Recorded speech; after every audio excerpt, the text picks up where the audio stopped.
अभिनेता सैफ अली खान हल्ला प्रकरणी अटक केलेल्या शरीफुल विरोधात पोलिसांना एक भक्कम पुरावा मिळालाय।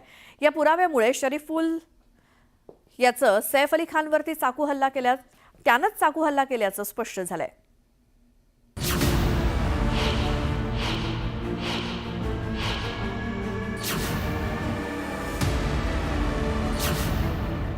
अभिनेता सैफ अली खानवरच्या चाकू हल्ल्याला 2 आठवडे उलटले। 2 आठवड्यांनंतर ही सैफ अली खानवर चाकू हल्ला करणाऱ्या संशयित आरोपींविषयी संभ्रमाची स्थिती आहे। पण आता सैफ अली खान प्रकरणी अटकेत असलेल्या मोहम्मद शरीफुल इस्लाम शहाजाद विरोधात पोलिसांच्या हाती अत्यंत महत्त्वाचा पुरावा मिळाला।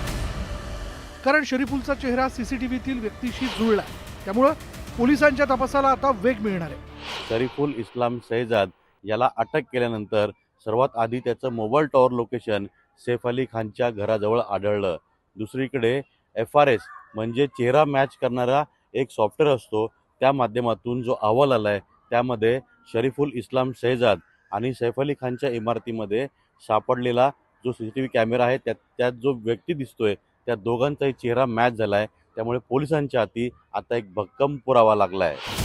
हल्ल्याच्या रात्री सैफच्या CCTV मध्ये कैद झालेली व्यक्ती आणि शरीफुलचा चेहरा सारखा नसल्याचं बोललं जात होतं।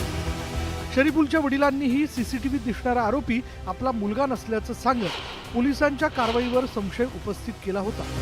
पण आता CCTV मधील आरोपी आणि शरीफुलचा चेहरा एकच असल्याचं स्पष्ट झालंय। नेमकी फेस रेकग्निशन चाचणी होते तरी कशी, हे आम्ही तज्ञांकडून जाणून घेतलं। तज्ञ काय म्हणाले पहा। हर आदमी का hairline, forehead, eyebrow, eyes, eye socket, nose, nasal bones, lips, चीज, जार शेप, ये पूरा कॉम्बिनेशन की जो है उसका डिजिटली एनालिसिस होता है एल्गोरिदम बनाकर। आपको एक पिक्चर में बताऊं, जैसे इस तरह की पॉइंट टू पॉइंट एनालिसिस होती है। फ़ोटो की फ़ोटो लेकर व्हाट्सएप में जो आ जाती है उसमें चेंजेस बहुत होती है, जो ये डिजिटली कंपेयर करना थोड़ा कठिन हो जाती है।